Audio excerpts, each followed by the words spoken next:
Hello, Internet, your friendly neighborhood gremlin here, and today we're giving Bangle a animal print clothing shop. I will admit, I was originally thinking what she wanted was like a place that sold like animal products, like cat towers and that sort of thing.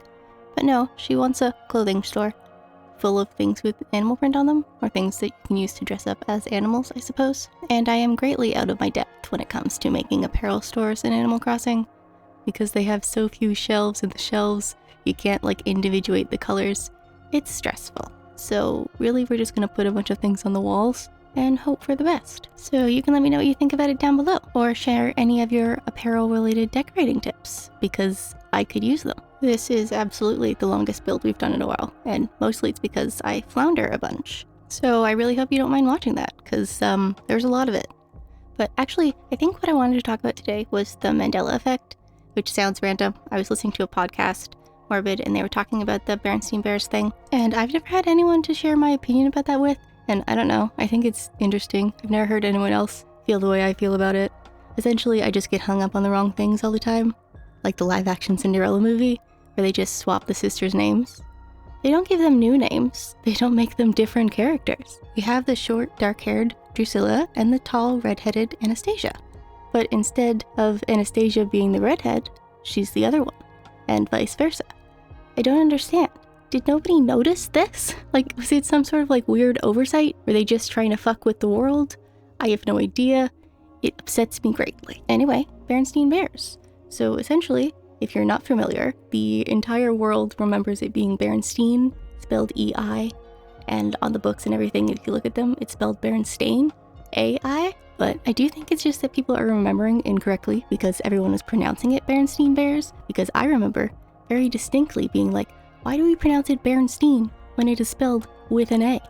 So I know that's what it looked like, but everyone was also saying Berenstain, and I think because they were saying that, that's how they remember it. I don't know, maybe it's not really a Mandela effect at all, or I just get hung up on the wrong things, or I'm from a different alternate universe. And then another one that I have that I've not heard people talk about a lot is Stephen King. You know, like the Mandela effect is everyone thought Nelson Mandela died in prison, and he didn't actually die.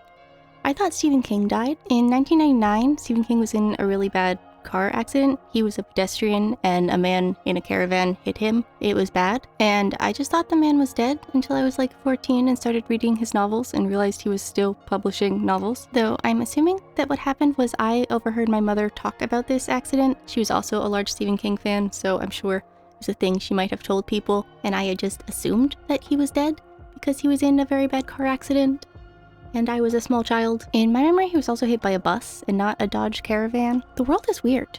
Memory is weird. But we have successfully managed to talk through all of my floundering, and now we're going to spend forever trying to put vines on the ceiling. It's one of those things I find very hard. And also the bird, because you know I love the bird. And now we're going to go upstairs, and I'm going to build Bangle an apartment, because, I don't know, apartments are a thing. Also, I use the Turkey Day floor, which is a thing I just got recently, and I love. This room is also going to get an entire like rearrangement. It's not going to stay in this like composition at all. I think it's because I forgot that I needed a kitchen, and then I remembered that I needed a kitchen, and so we sort of move everything to fit in a kitchen, and absolutely say the word kitchen too many times.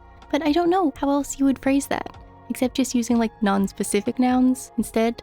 I don't know, it makes more sense to use the noun that is relevant, rather than like to fit one in or whatever. Who knows? And here we're trying to divide the kitchen off from what will eventually be the bedroom. We're going to end up with like a partition wall and a fridge and a counter instead of those like tall things. I don't know what they're called. But this way I can slide the bookcase in against that wall, which I thought was clever. I don't know. We needed to have a bookcase because we always need to have a bookcase. Should we talk about how far away everything sits from the partition wall? Because it is genuinely upsetting. And then the counter we normally use sort of makes like a too narrow of a space because it sits 6 feet from the partition wall. But I mean, I needed a fridge anyway. Needed is probably not the right term to use there. We don't need anything. But the fireplace didn't fit, so we're giving them a desk, and we're gonna try and put another bookshelf behind it. Ends up being too thick, so we ditched that idea. Also, I'll mostly just use that covered counter again because we used it downstairs, and I don't know, finding desks to use sometimes in this game. And now we're gonna proceed to dot a bunch of stuffed animals and that rabbit thing around the room because, I don't know, again, they were in the order, we needed something to put places. So we just sort of shoved them around. But we do not add a gnome. We've got sort of all the other staple hallmarks of my builds, We even have the bug heads on the wall. But no gnome this time. Can't really tell you why. Just didn't feel quite right. We are gonna get Nessie though, because we do love a good Nessie. Our wall decor maybe leaves something to be desired. It's just sort of like random vignettes of things. I suppose that's what wall decor is all of the time. And then we just like shove in some rugs because why the hell not? And now we're gonna try and put more vines on the ceiling because, you know, vines are just like the thing that need to be here. And we got a bird too, because again, we love the bird. If any of y'all have any tips to place these vines without making them look stupid, I certainly would appreciate it. And then finally we gotta put a few more items in because blank spaces are apparently not allowed. But then we'll go outside where we have an extremely unexciting build. Or it's probably just like done because of struggling with the inside. And so we make the outside just like super simple and easy. Some bushes, some trees, a swinging bench. That's about it. And now we're gonna try and fix downstairs because it just doesn't feel finished. I'm not sure what we do makes it any better. We tried to add that welcome mat. It's pretty hard to add rugs on top of the leopard floor, but also I do really love the leopard floor, and as such we seize any opportunity to use it. And we add in a couple of stuffed bears to sort of fill the space, because I think that's the problem, is it just feels really empty, but also there wasn't really room to put anything in it. But we do find ourselves at the end of the video. So if you've liked the build, or just had a good time hanging out with me, you can hit that like button, and you can leave me a comment down below. Let me know about your weird Mandela effect things, or apparel shop tips, or literally anything at all. And if you think you might like to do this again sometime, you could hit that subscribe button. But I'll see y'all on Saturday. Goodbye!